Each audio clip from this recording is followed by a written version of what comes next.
बहुत अच्छे। ज्ञान का प्रसंग चल रहा था, आज उसका पर्यवसान है। यानी ये पूरा होने जा रहा है। ज्ञान वैसे कभी पूरा होता नहीं है,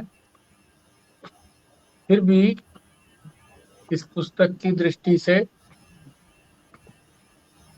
आज ज्ञान के विषय में आचार्य शंकर ने जो कुछ बताना था वो यहाँ बता चुके हैं। फिर दूसरे परिप्रेक्ष्य में बताएंगे ज्ञान को। चलेगा ज्ञान ही, सर्वत्र ज्ञान के अतिरिक्त कुछ है ही नहीं, तो ज्ञान को छोड़ा नहीं जा सकता। हमने ये 90 पृष्ठ पर छोड़ा था, ऊपर की 4 पंक्तियों समाप्त करके यहाँ छोड़ा था। अब उससे आगे चलते हैं। ज्ञान कहो, चैतन्य कहो,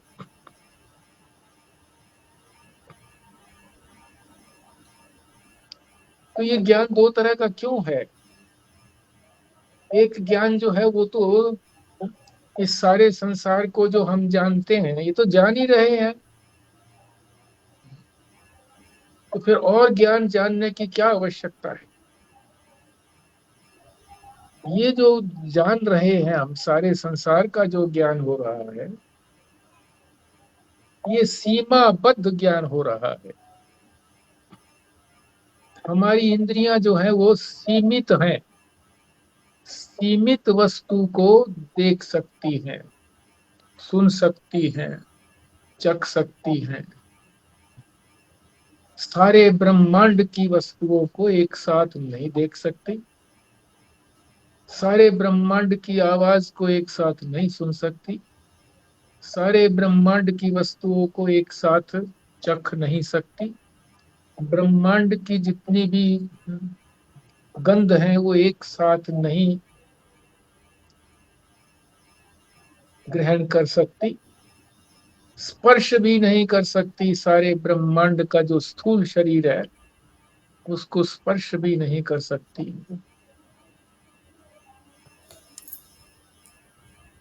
इसी तरह से कर्मेंद्रियां भी न पकड़ सकती हैं, न वहां तक पहुंच सकती हैं एक साथ, और न वाणी उसका वर्णन एक साथ कर सकती है।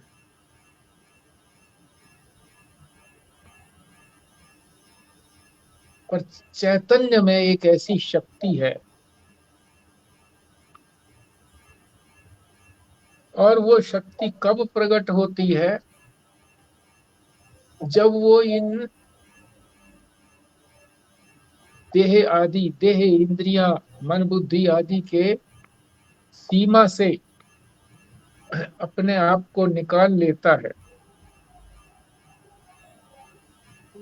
अभी जो है वो हृदय में सीमित अपने आप को हम समझते हैं कि वो जो हमारा ज्ञान है,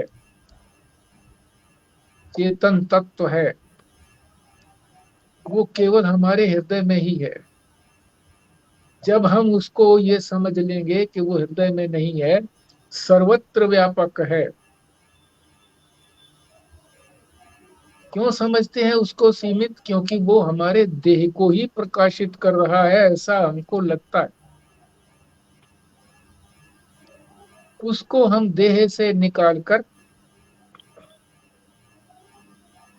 जो वो प्रकाश रूपता है उसकी, उसको यदि हम देखें तो देह तो क्या, सूर्य, चंद्र, अग्नि, ब्रह्मांड, किसी में भी सीमित नहीं है वो। ये वस्तुएं उसको सीमित नहीं कर सकती हैं, परिच्छिन्न नहीं कर सकती हैं।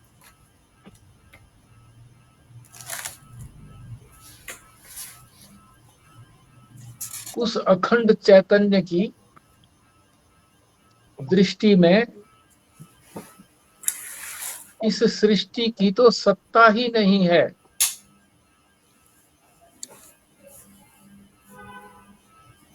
मानो वो नाम मात्र को है।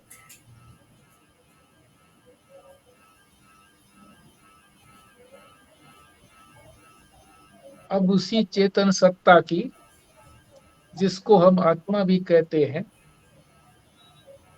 उसके स्वभाव को हम जानेंगे कि वो कैसा स्वभाव है। अब हम 91वें पृष्ठ पर आ गए हैं। जो नया पैराग्राफ शुरू हुआ है वहां से शुरू कर रहे हैं।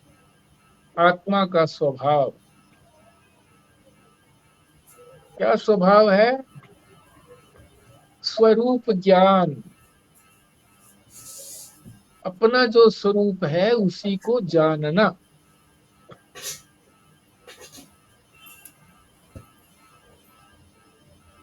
और क्या विलक्षणता है इसमें?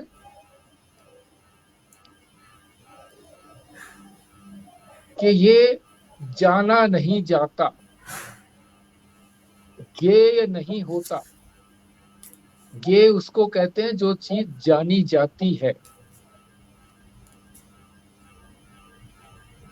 जानना तो उसका स्वभाव है, पर वो किसी से जाना नहीं जाता कि कोई ऐसा हो जो उसको जान ले। नहीं, कोई नहीं है। इसी को कहते हैं कि वो विषय नहीं होता किसी का भी। जैसे स्वस्तिका ने पूछा था विषय की बात कल या परसों, कि विषय का क्या तात्पर्य है, कि वो विषय नहीं होता। ज्ञान किसी का विषय नहीं होता, यानी कोई भी उस ज्ञान को जान नहीं सकता। जानना ही तो विषय होता है। अन्य कोई नहीं जान सकता, वह सबको जानता है। और वो एक ही है। ज्ञान एक ही है, अनेक नहीं है। और वही सबको जान रहा है। और वो किसी के ज्ञान का विषय नहीं है, यानी कोई उसको जान नहीं सकता। इसी को दूसरी वाक्य से कहते हैं कि उसमें ज्ञान की अविषयता है। ये तो शब्दों की जादूगरी है स्वामी अखंडानंद जी की। अनेक तरीके से मोड़ तोड़ करके जैसा चाहे कह देते हैं। तो इसको समझेंगे कैसे जब ये विषय होता नहीं है, हम इसको जानने में असमर्थ हैं। तो कैसे समझेंगे हम इसको? तो कह रहे हैं कि जो अज्ञान है,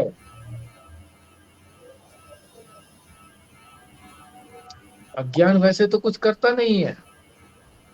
सुषुप्ति में अज्ञान है, कोई परेशान नहीं करता, मगर उसका ज्ञान का कार्य जो है वो परेशान करता है।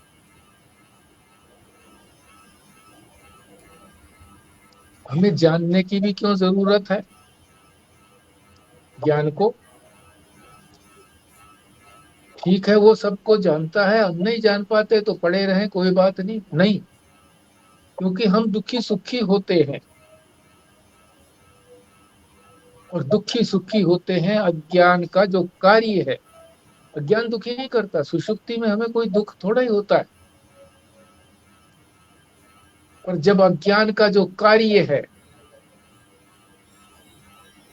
वही हमें दुखी सुखी करता है, वही हमें, जैसे मिट्टी हमें कोई दुख थोड़ा ही देती है।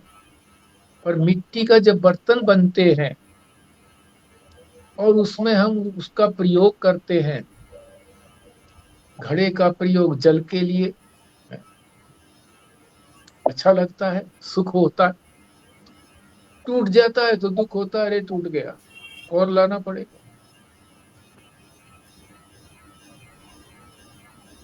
तो ये अविद्या का जो कार्य है, अविद्या से जो निकला है, और ये कोई छोटा मोटा नहीं निकला है कि मिट्टी से मिट्टी के बर्तन निकल गए, सोने से सोने के बर्तन निकल गए, सोने के आभूषण निकल गए। छोटा मोटा ये सारा संसार जो है ये अविद्या का कार्य है।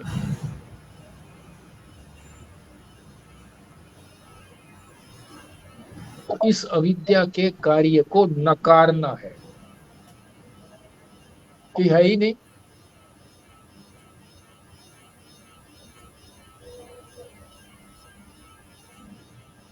इसको नकार दिया, अविद्या की निवृत्ति कर दी। कार्य सहित अविद्या की निवृत्ति, केवल अविद्या की निवृत्ति नहीं होगी, कार्य की निवृत्ति नहीं होगी, कारण सहित अविद्या की निवृत्ति, कार्य की निवृत्ति। अज्ञान के साथ इस सारे संसार की निवृत्ति होगी। चोर को मार दिया तो क्या मार दिया, और चोर पैदा करेगी मां, तो चोर की मां को मारो, अविद्या को मारो, अविद्या को नष्ट करो। ज्ञान तो है ही है। ज्ञान कोई उत्पन्न नहीं करना होता,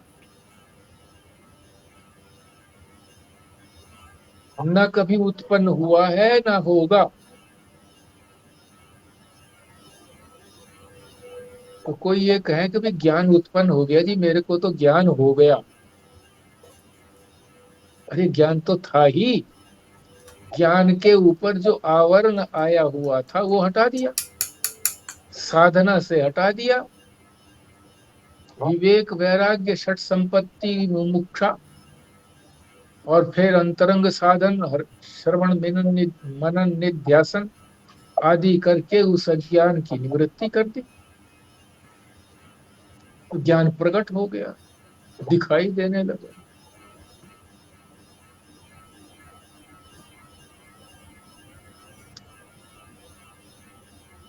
ये संसार द्वैत है। द्वैत का मतलब है केवल दो चीजें ही नहीं, एक से अधिक, सब द्वैत है।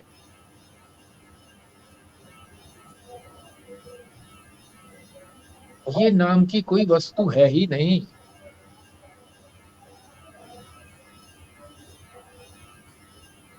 केवल ज्ञान स्वरूप मैं ही अद्वितीय हूं, दूसरा कोई है ही नहीं मेरे अतिरिक्त। ये अनुभव हो जाए, इसी को ज्ञान कहते हैं। बस ये ज्ञान जो है, ये नहीं है कि ये ब्रह्म को प्रकाशित करेगा, ब्रह्म को प्रकाशित नहीं करता। ये तो केवल अविद्या की निवृत्ति करता है ज्ञान। अज्ञान की निवृत्ति की बात कही ना, कि अज्ञान को निवृत्त कर दो। कौन करेगा? ज्ञान ही करेगा। और कौन करेगा? जो विरोधी होता है वही तो करेगा।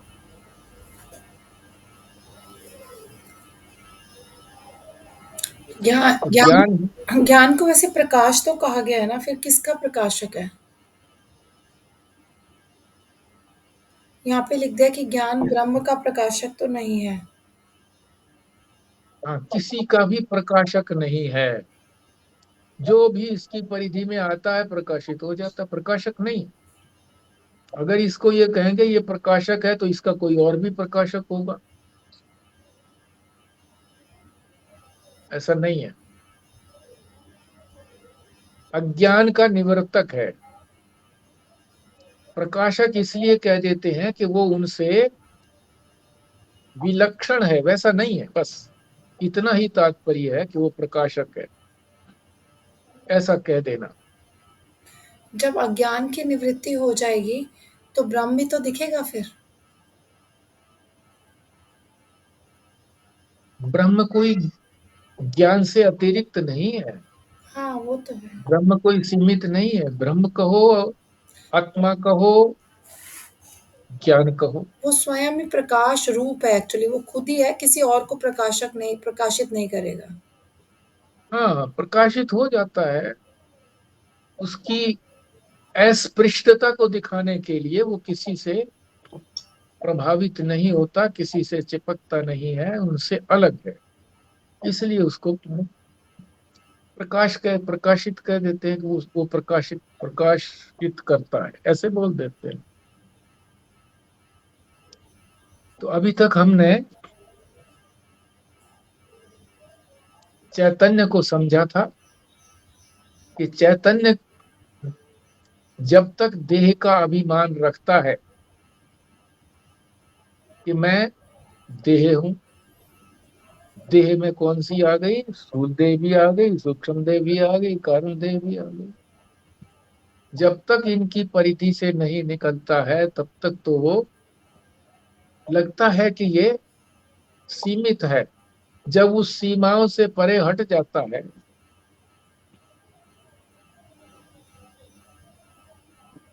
तो वही ज्ञान हमारा लक्ष्य है।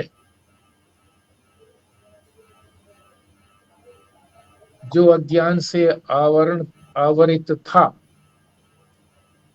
और उसके लिए साधना की या करनी है, उस अविद्या रूपी आवरण का को हटाना। तो ज्ञान अविद्या का निवर्तक है। ज्ञान को कोई और जान नहीं सकता, वो सबको जान सकता है। वो ज्ञेय नहीं होता, किसी का विषय नहीं होता, अर्थात जाना नहीं जाता।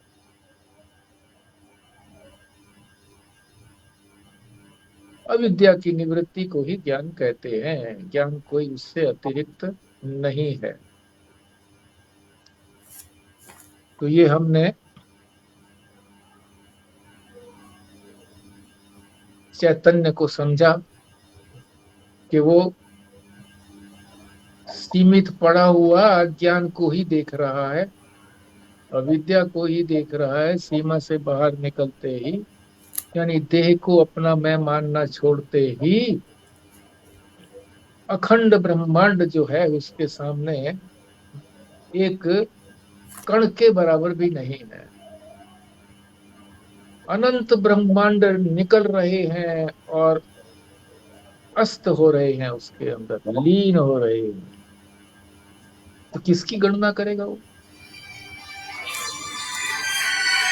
अब इसी के अंदर दूसरा दूसरी वस्तु समझते हैं। हाँ ओके था। अज्ञान की निवृत्ति। मिला तो नहीं था बाहर से ना, उससे हम तो कम पे बात करवाई थी वो जानेंगे। अज्ञान का क्या तात्पर्य है? अज्ञान कहते हैं मोह, अविवेक। अविवेक ही तो मोह है। उस अविवेक को निवृत्त कर दो, मोह को निवृत्त कर दो, तो वही ज्ञान है। जब ये निवृत्त हो गया,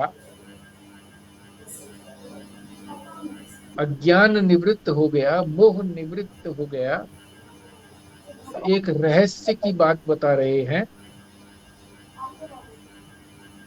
ये मृत्यु का रहस्य बता रहे हैं। क्या है मृत्यु का रहस्य? कि मृत्यु किसी की भी नहीं होती है। आत्मा की मृत्यु का तो तात्पर्य नहीं है, वो तो होगी ही नहीं। जो पंचभूत हैं, जो अविद्या से, जो आत्मा से या परमात्मा से या ईश्वर से जो अव्यक्त है, माया है, उससे पंचभूत निकले। पांच भूतों की भी मृत्यु नहीं है। और ये अंतःकरण जो हमारा बना हुआ है, ये भी पांच भूतों से ही तो बना हुआ है। इसकी भी मृत्यु नहीं है। मृत्यु को तो हमने इतना हवा बना लिया है कि हम कहते हैं कि मृत्यु सच्ची लगती है। हम कहते हैं कि मृत्यु से सत्य तो कोई और है ही नहीं।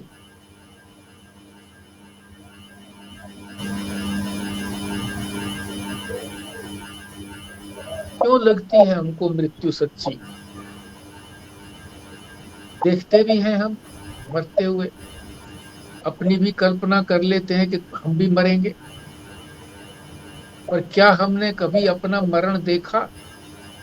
मैं नहीं हूं,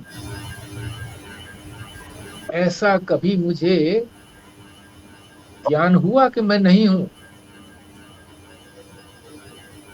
है हूं का ही ज्ञान हुआ, मैं हूं का ही ज्ञान हुआ, नहीं हूं का ज्ञान मुझे कभी भी नहीं हुआ। मरता ही नहीं हूं।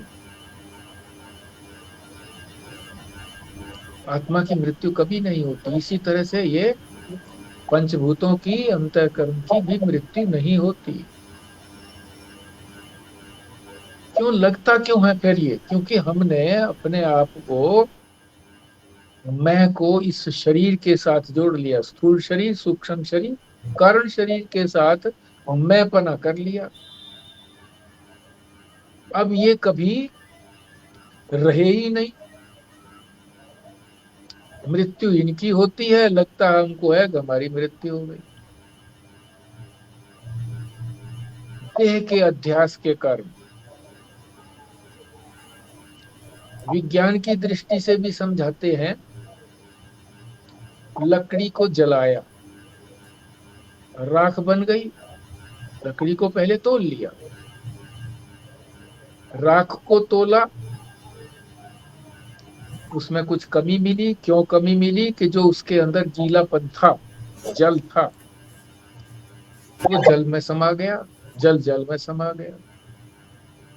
जो जल कण थे उसमें गीलापन, वो जल में समा गया। राख जो थी वो पृथ्वी में समा गई।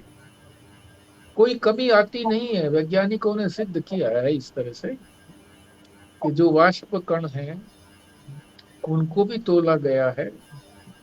स्प्रिंग बैलेंस कहो या कोई विशेष प्रकार का बैलेंस है जहाँ हवा वगैरह नहीं लगती है, सही तोल आता है। लकड़ी पंचभूत से बनी थी, जो कुछ भी उसमें से व्यय होता है, निकलता है, वो पांच भूतों में सम्मिलित होता है। तो पंचभूतों की कभी मृत्यु हुई नहीं है।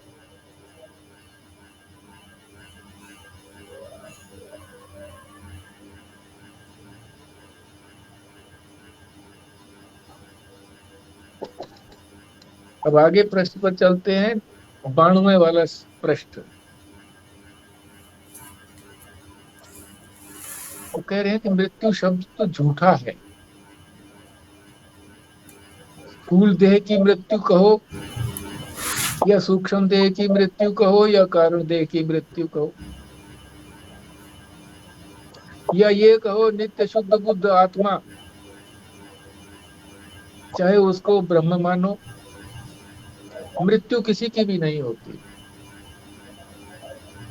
आत्मा को जब हम कहते हैं ना कि वो तो नित्य है, हमेशा बनी रहती है, शुद्ध है, उसमें कोई गंदगी नहीं है, बुद्ध है, समझ वाली है, यानी ज्ञान स्वरूप है, चाहे उसको आत्मा न कह करके ब्रह्म कहो, किसी की भी मृत्यु नहीं होती है। कि हमें दुख क्यों होता है? मृत्यु जब किसी की नहीं होती, मृत्यु होने पर ही तो हम दुखी होते, रोते कलपते। ये स्थूल देह की तो मृत्यु है ना? यहाँ जो परिप्रेक्ष्य है ना, उसमें मृत्यु इसलिए नहीं है क्योंकि पंच देह से ये शरीर बना है, पंचभूतों से बना है। पंचभूतों में मिल जाता है तो कहाँ मृत्यु हुई? Matter can now neither be created nor destroyed by any chemical और फिजिकल मीन्स। विज्ञान में भी कहा जाता है इस तरह से, विज्ञान ने भी सिद्ध किया है कि किसी की मृत्यु नहीं होती है। या गीता तो तो कह सकते हैं जी कि आकार जो है ना बदल गया, या दूसरी बात ये ज्ञान में कब कह रहे हैं कि जब सृष्टि हुई नहीं जब कुछ हुआ ही नहीं तो मृत्यु कैसे हो गई, या तो वहां की बात होगी ज्ञान की। हाँ, वो तो अंतिम बात हो गई। हाँ, या फिर आकार में भेद हो गया, बस आकार पंचभूतों में मिल गए, आकार खत्म हो गया, बस सीधी बात है।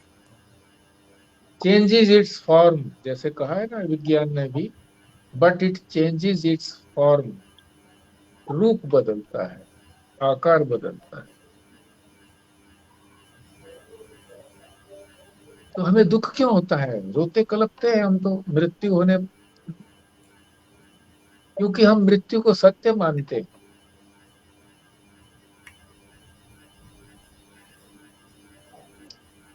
और जो इस ज्ञान को, इस परमात्म तत्व को, इस जगत के कारण को, जिससे ये जगत निकला है, सब जगह देखते हैं,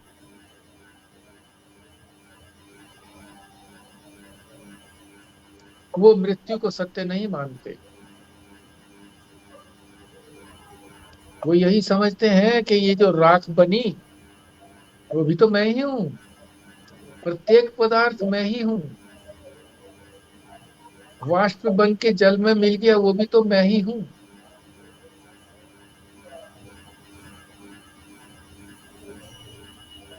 जवाहरलाल नेहरू के इस अवशेष को, मृत्यु के बाद जो अवशेष बचे थे, हड्डियां तो गंगा जी में बहा दी गई थी, बाकी ये कहा गया कि सारे भारतवर्ष में नदियों में भी डाल दो, सारी नदियों में, और वायुमंडल में भी उसको बिखेर दो, ताकि वो जवाहरलाल नेहरू की के जो अवशेष हैं, जो उनके अंदर भारत भूमि के लिए प्रेम भरा हुआ था, वो प्रेम सर्वत्र फैले। तो कौन देखता है इसको, जो इस जगत के कारण को देखता है। सब जगह वो जगत का कारण कौन है, परमात्मा, ब्रह्म, आत्मा, उसको देखता है तो उसको कैसे दुख होगा, वो तो सत्य मानता ही नहीं, इसको सत्य नहीं है उसकी दृष्टि में। तो ये बता दिया अब तक मृत्यु का क्या रहस्य है। मृत्यु है ही नहीं, ना आत्मा की है ना ब्रह्म की है, कुछ भी कहो उसको, नित्य कहो, शुद्ध बुद्ध मुक्त कहो, उसकी मृत्यु नहीं है, ये रहस्य है। मृत्यु केवल झूठ है, प्रतीति मात्र है, इसलिए प्रतीति मात्र है कि देह के साथ अध्यास कर लिया है, देह को मैं मान लिया है, इसलिए सत्य लगती है। अर्थात मृत्यु है ही नहीं, ये मृत्यु का रहस्य है।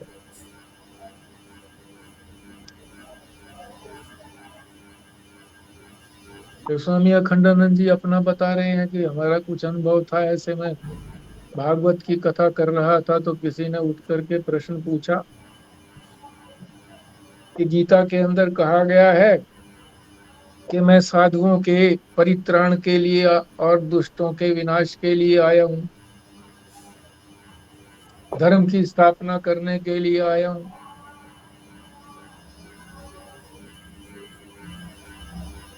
अरे स्थापना कहाँ हुई, उनके जाते ही कलयुग शुरू हो गया। उस समय तो उत्तर नहीं दिया, क्योंकि भागवत का प्रसंग चल ही रहा था। अब उत्तर दे रहे हैं उसका कि श्री कृष्ण चंद्र अगर धर्म की स्थापना न करके गए होते तो क्या इस कलयुग में, जिस दिन उसने प्रश्न पूछा था, वहां महाराज जी कैसे कथा करते, भागवत की कथा, और वो उस भागवत की कथा को सुनते कैसे। तो धर्म की तो स्थापना हो गई थी। इस बात को समझने के लिए, इस तथ्य को समझने के लिए धीर होना चाहिए कि वो सबको चीर फाड़ करके जो अंतिम वस्तु है वहां तक पहुंच पाए, कारण तक पहुंच पाए। धैर्य रखना पड़ेगा कारण तक। तो ये यहाँ पर प्रसंग समाप्त होता है। तो आज हमने एक तो मृत्यु का रहस्य जाना, एक चैतन्य जो है वो व्यापक है, सीमित नहीं है। देह के साथ तादात्म्य करने के कारण हम उसको सीमित मानते हैं।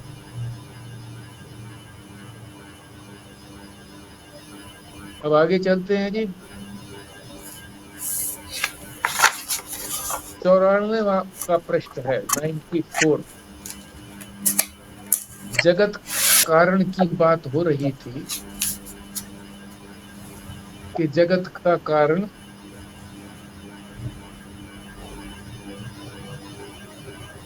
कौन है? वही अक्षर तत्व है, ब्रह्म है, ईश्वर है। उसी को समझना है कि जगत का कारण कैसे है। वो कारण में से जो कार्य निकलता है,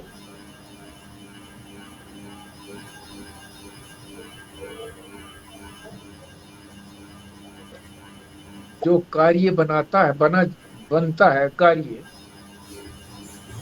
जगत का जो कारण है, जिसको ब्रह्म कहो, अक्षर कहो, तत्व कहो,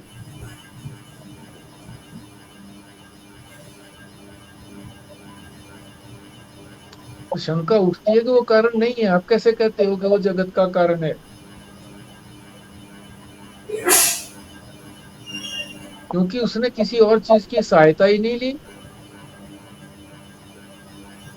सारे संसार में हम देखते हैं मिट्टी के खिलौने बनाते हैं, मिट्टी के बर्तन बनाते हैं, तो मिट्टी का सहायता लेते हैं कि नहीं लेते हैं? और यंत्रों की सहायता लेते हैं। सब जगह यही होता है कि जो भी बनाने वाला होता है वो किसी की सहायता लेता है। तो ये शंका हो गई थी, इसका समाधान करेंगे। 4 शंकाएं आएंगी जगत कारण के लिए कि अक्षर तत्व जगत का कारण है। उसमें जो है वादी जो शंका करता है, 4 प्रकार की शंकाएं करेगा। एक शंका तो ये हो गई कि बिना किसी की सहायता के कैसे बना लेगा? मटेरियल तो चाहिए, मटेरियल भी चाहिए, सहायक सामग्री भी चाहिए। उसका समाधान करते हैं। दूसरी शंका, ये मोटी बात बता रहे हैं कि क्या इसमें हम समझेंगे, इस चैप्टर में कहिए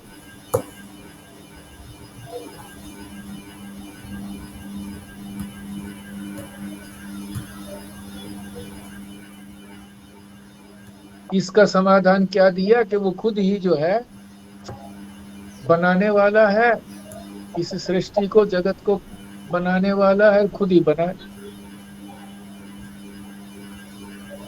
उसको क्या कहा है? अभिन्न निमित्तोपादान कारण। तो कह रहे हैं ठीक है, तुम ये मानते हो, वादी कहता है कि वो अभिन्न निमित्तोपादान कारण है।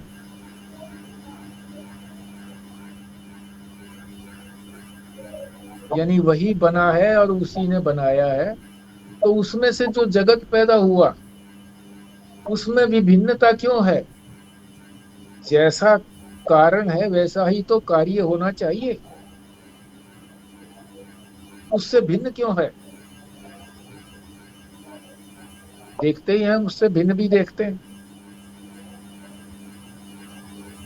इसका भी समाधान करते हैं। तीसरी शंका हुई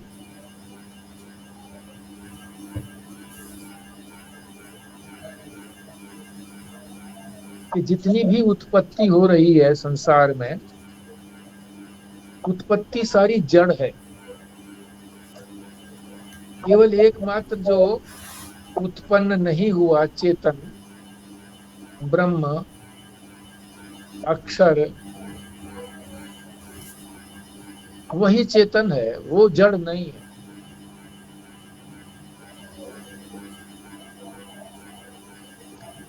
पर चेतन में से जड़ निकला, ये विलक्षण बात है। चेतन में से चेतन ही निकलना चाहिए। जो कार्य बना वो कारण से अलग कैसे होगा? मिट्टी से घड़ा बना तो घड़ा मिट्टी से अलग कैसे होगा? मिट्टी ही होना चाहिए। इसका भी समाधान करते हैं। फिर चौथी शंका आती है,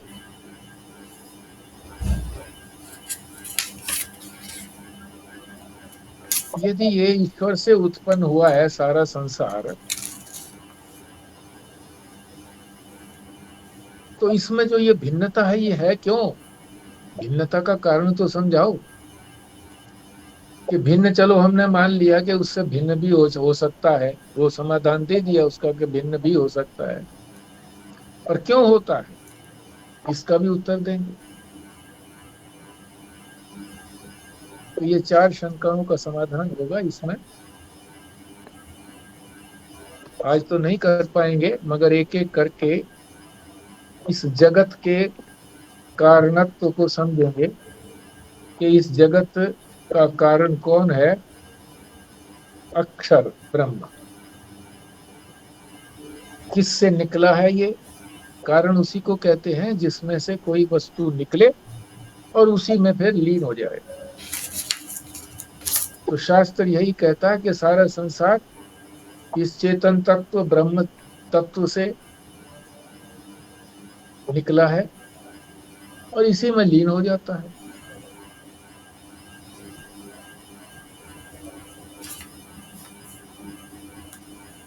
और ये पता क्यों नहीं लगता हमको? इस बात का क्यों नहीं पता लगता? तो कह रहे हैं कि ये पता किसको लगेगा? जो धीर पुरुष है। परिपश्यन्ति धीरा।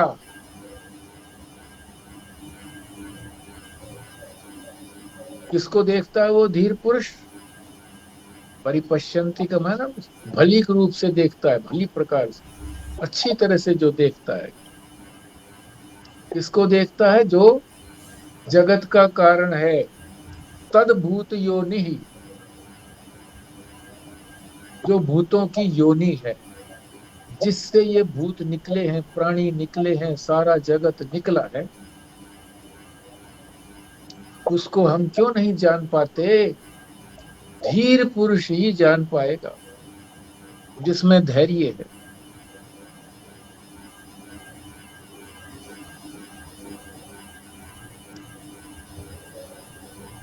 तो ठीक है, हम भी धैर्य रख रहे हैं, सुन रहे हैं। समझाइए कि ये अक्षर तत्व जगत का कारण कैसे है?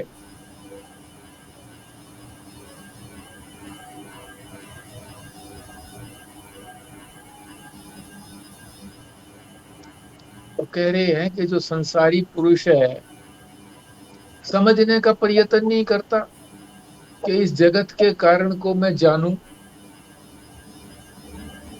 जो संसारी पुरुष जो है, किस में लगा रहता है? धन कमाने में, स्त्री पुत्र परिवार इसको पालने में। यश, मेरा यश बढ़े, पद मेरा बढ़े, इसी में लगा रहता है। उसके सामने यही प्रश्न है कि कैसे ये बढ़े मेरा यश और पद, धन, स्त्री पुत्र, किस तरह से सुविधाएं जुटाऊं। उसके मन में ये प्रश्न नहीं होता कि ये संसार किससे निकला है, ये संसार क्या है, और मैं भी क्या हूं। मैं भी तो अपने आप को देख रहा हूं, मैं अपने को देख रहा हूं, संसार को देख रहा हूं। और फिर ये भी मुझे पता है कि भाई ये संसार मैंने तो बनाया नहीं, तो कोई बनाने वाला भी होगा।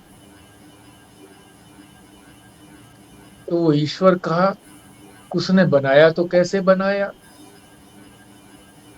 ये मन में जिसके प्रश्न उठते हैं वही सच्चा जिज्ञासु है, और उसी को समाधान मिलता है, और उसी को धीर पुरुष कहा गया है।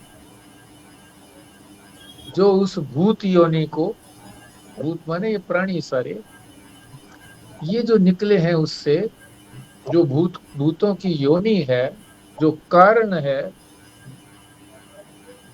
उसको वही लोग देख पाते हैं, उन्हीं के मन में इस प्रकार का प्रश्न उठता है।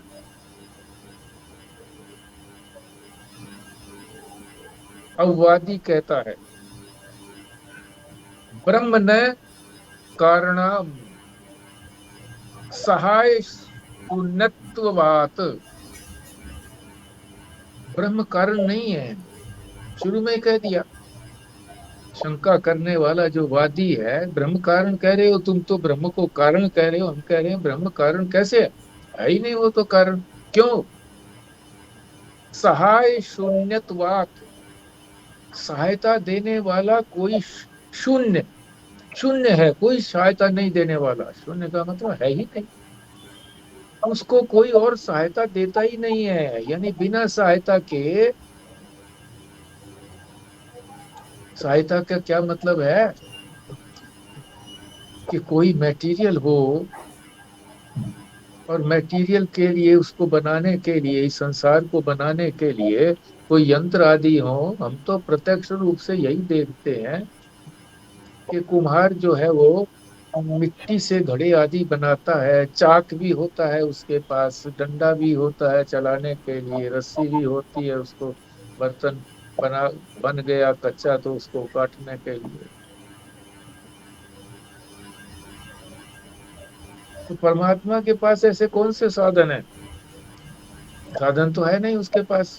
ये सब कुछ निकल तो आए उसके अंदर से, सारा संसार निकल तो आया, पर साधनों का तो कोई जिक्र ही नहीं है, तो साधन है नहीं। तो समाधान क्या देते हैं कि उसे साधन की जरूरत नहीं है, वो स्वयं ही साधन है और स्वयं ही साध्य है।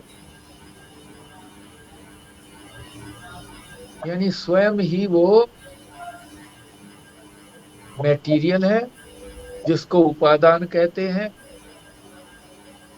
और बनाने वाला भी स्वयं ही है। उसी के लिए ये 7वां मंत्र कहा गया।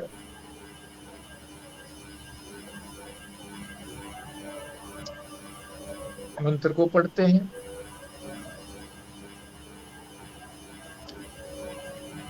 यथा अर्ण नाभिः सृजते गृह्णते च, यथा पृथ्व्याम ओषधय संभवन्ति, यथा सतः पुरुषात् केशलोमानि, तथा। ये 3 पंक्तियां तो उदाहरण दिए जा रहे हैं, जिस प्रकार से, जिस प्रकार से, जिस प्रकार से, 3 बातें कही। चौथी पंक्ति में कहते हैं उसी प्रकार से, तथा उसी प्रकार से, अक्षरात् संभवती ही विश्वम, उसी प्रकार से ये अक्षर से सारा विश्व संभव हुआ है, बना है। अब ये 3 उदाहरण कौन से हैं?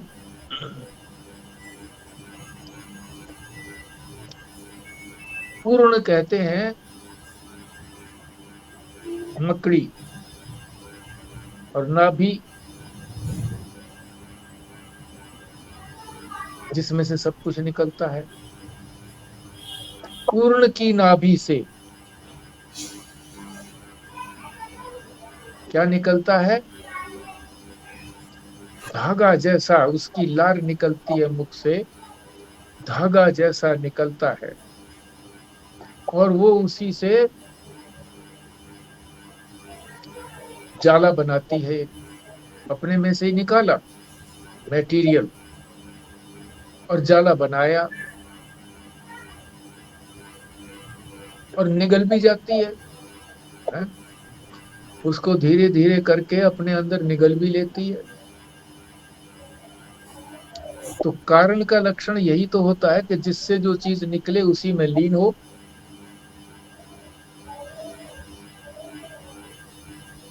तो ये तो पहली पंक्ति का उत्तर हो गया कि लोग उदाहरण देते हैं कि मकड़ी भी तो हो, जब अपने में से ही जाला निकालती है और जाला बना देती है, धागा निकालती है और जाला बना देती है, तो इस अक्षर तत्व के लिए क्या कठिनाई है? वो तो एक छोटी सी छोटा सा प्राणी है, दीनहीन, जरा सी आहट होते भागता है। दूसरा फिर उदाहरण देते हैं, यथा, जिस प्रकार से वो मकड़ी करती है, अपने अंदर से निकालती है और अपना अपने आप ही बनाती है। यानी ये अभिन्न निमित्तोपादान का एक उदाहरण दे दिया। समाधान क्या दिया था कि अपने में से ही निकालती है। अक्षर ब्रह्म जो है अपने में से ही संसार निकाला उसने और अपने में ही लीन करता है। उदाहरण दिया मकड़ी का। दूसरा उदाहरण दे रहे हैं, यथा पृथ्वीयाम औषधय संभवंती, पृथ्वी से, भूमि से औषधियां निकलती हैं। औषधियों को ये मत समझिए कि वे औषधि जो जड़ी बूटी होती हैं वही औषधि कहलाती हैं। औषधि का तात्पर्य ये है कि जो एक बार ही फलीभूत होती है, दोबारा फलीभूत नहीं होती, उसको कहते हैं औषधि। तो जितनी भी हमारी फसलें हैं, गेहूं, चावल, जौ, चना, मूंग इत्यादि जो भी कुछ है,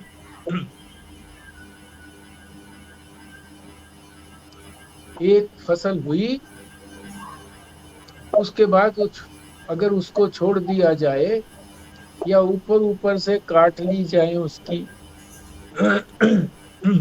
फलियां या उसका फल छोड़ दिया जाए, तो दूसरा फल उससे नहीं मिलेगा दोबारा से।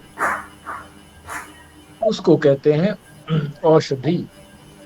उसी को वनस्पति बोलते हैं।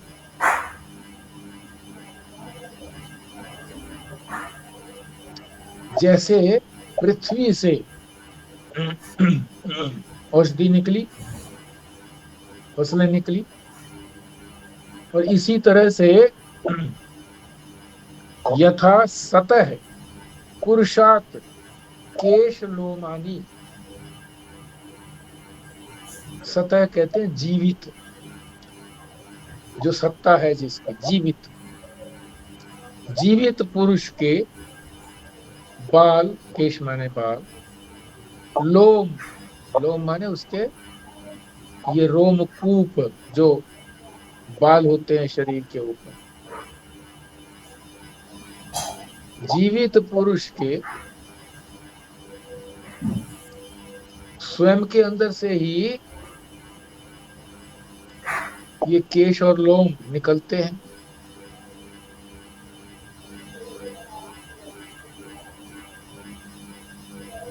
इसी तरीके से चौथी पंक्ति का, तथा इसी प्रकार अक्षरात, अक्षर से, संभवती विश्वम, ये सारा संसार संभव होता है, उत्पन्न होता है। तो ये इसका 7वें मंत्र का शब्दार्थ हुआ। गहराई से समझते हैं और इसी को पूर्ण नाभि, पूर्ण कहते हैं ऊन को, ऊन जिसकी नाभि में रहता है, ऊन, उसे ऊर्ण नाभि कहते हैं। और उसका अर्थ है मकड़ी।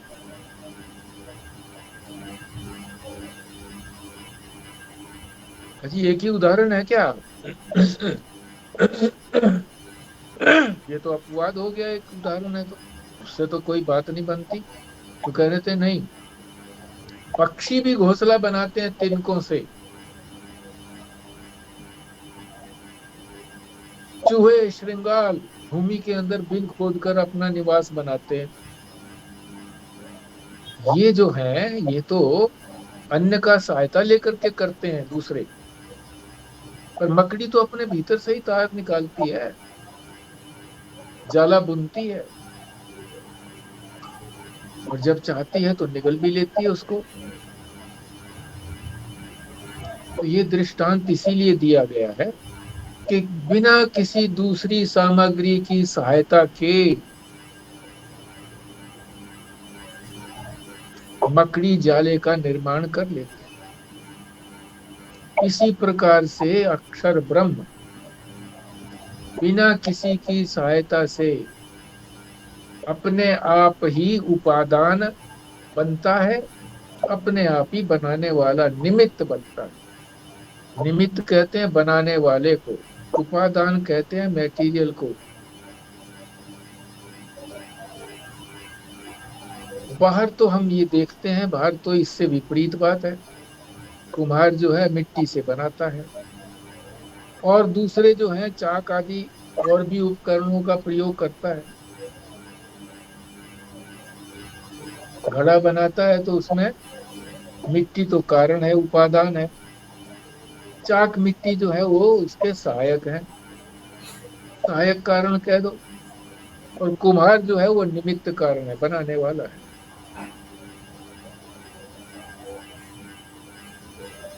इसी प्रकार से परमात्मा भी बिना किसी बाहर की सहायता लिए हुए, जब मकड़ी जैसा तुच्छ प्राणी जो है वो भी अपने अंदर से धागा निकाल करके जाला बना लेती है, तो परमात्मा के लिए कौन सी कठिनाई की बात है।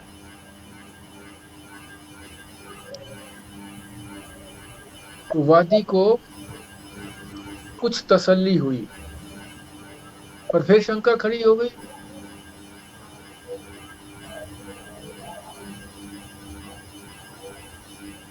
शंका ये होगी कि मकड़ी तो एक ही प्रकार का जाला बनाती है, विभिन्न प्रकार के जाले तो बनाती नहीं है। घर में किसी में जहां लोग जो है वो कम बसते हो या बसासत ना हो, तो जाले देखते हैं सभी एक जैसे होते हैं, कोई भिन्नता नहीं होती। और जगत में तो अनेक तरह की चीजें, भिन्नता है। इसलिए ये तो विरोध हो गया, विरोधाभास हो गया। तो जगत को कारण नहीं मानते हम तो। जगत तद भिन्न भिन्नत्वात्, जगत ब्रह्म से अभिन्न है। अभिन्न का मतलब है जगत जो है वो ब्रह्म ही है, ब्रह्म ही जगत है। इस बात को हम नहीं मानते कि वही बना है, वही बनाने वाला है। यहाँ तो मकड़ी अलग है, जाला अलग है।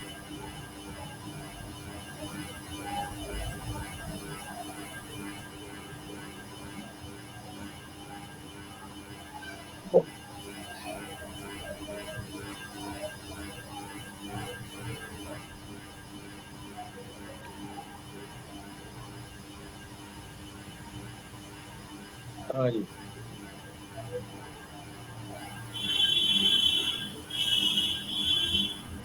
कार्य भिन्न न हो तो कारण भी भिन्न नहीं होगा। जो कारण है वही कार्य होगा।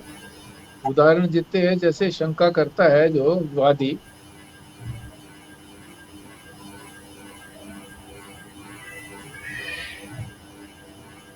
जैसे स्वयं पिता जो है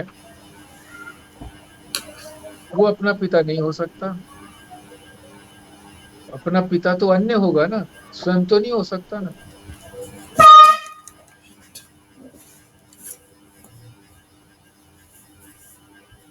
तो जगत में तो भिन्नता है, और वो कह रहे हैं कि भिन्नता है ही नहीं, जो जगत है वही परमात्मा है। ये शास्त्र कहता है, मगर वादी कहते हैं कि जगत में तो भिन्नता है। पिता जो है अपने आप ही पिता थोड़ा ही बन जाएगा, खुद ही थोड़ा ही पैदा हो जाएगा है? कोई पैदा करने वाला दूसरा होगा। इसका भी समाधान करते हैं। जो दूसरा उदाहरण दिया था, यथा पृथ्व्याम औषधय संभवंती, जैसे पृथ्वी से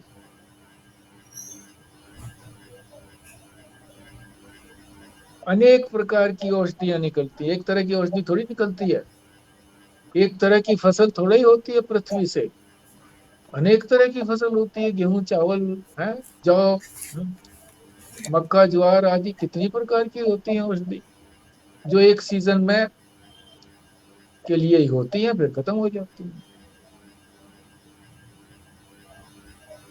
एक बार फलीभूत होती है। पृथ्वी तो एक है, उससे अनेक प्रकार की औषधियां निकलती हैं।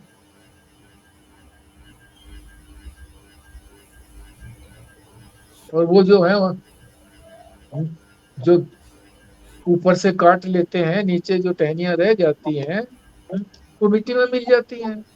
कई बार किसान जो है उसमें हल चला देता है, ट्रैक्टर चला देता है, तो वो उसके अंदर ही लीन हो जाती है, खाद बन जाती है, मिट्टी बन जाती है, वो भी मिट्टी है। एक ही पंचभूत में कार्य कारण व्यवहार हुआ है, पंचभूत एक ही है, एक ही है का मतलब पांच तो भूत हैं, मगर है तो पांच भूत ही एक है, एक कारण है, एक कार्य है। तो कैसे हो गया?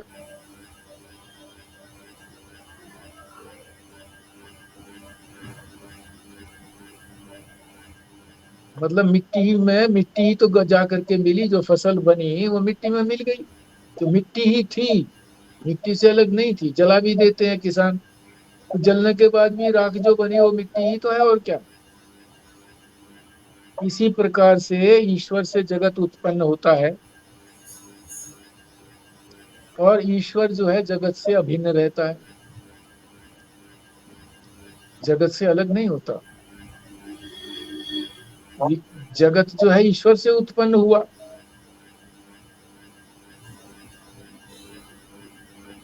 तो ईश्वर कोई अलग नहीं रहता उससे। जो संसार है वो सारा ईश्वर ही है, ईश्वर से अतिरिक्त नहीं है, तो ये सिद्ध कर दिया। पहले मकड़ी के दृष्टांत से बताया कि किसी और सहायता की जरूरत नहीं है। दूसरा दृष्टांत ये फसलों से बताया कि एक ही वस्तु में वो कारण भी है और कार्य भी है। मिट्टी से घड़ा बना, स्वर्ण से आभूषण बना, तो घड़ा मिट्टी से और आभूषण स्वर्ण से अभिन्न है, मतलब कोई अंतर थोड़ा ही है मिट्टी में और घड़े में, कोई अंतर नहीं है, मिट्टी तो है, घड़ा भी। इसी तरह से सोने में और आभूषण में कोई अंतर थोड़ा ही, आभूषण भी तो मिट्टी ही है। तो ये दो शंकाएं थी, दो शंकाओं का समाधान कर दिया। सिद्धांत क्या था कि सारा संसार जो है वो अक्षर से, अक्षर तत्व से निकला है। कैसे निकला है, उसके अंदर दो शंकाएं आई, और उसका फिर समाधान भी दिया गया। आगे दो शंकाएं और आएंगी, उनको फिर हम कल करेंगे। हाँ जी।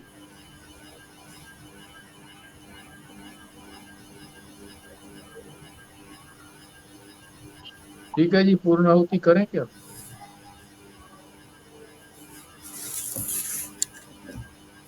प्राशर जी करिए फिर पूर्णाहुति। जी।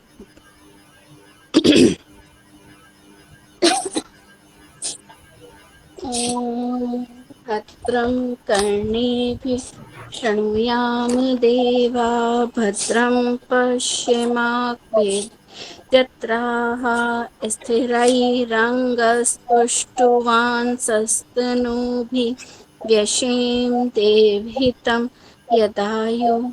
ओम शांति शांति शांति।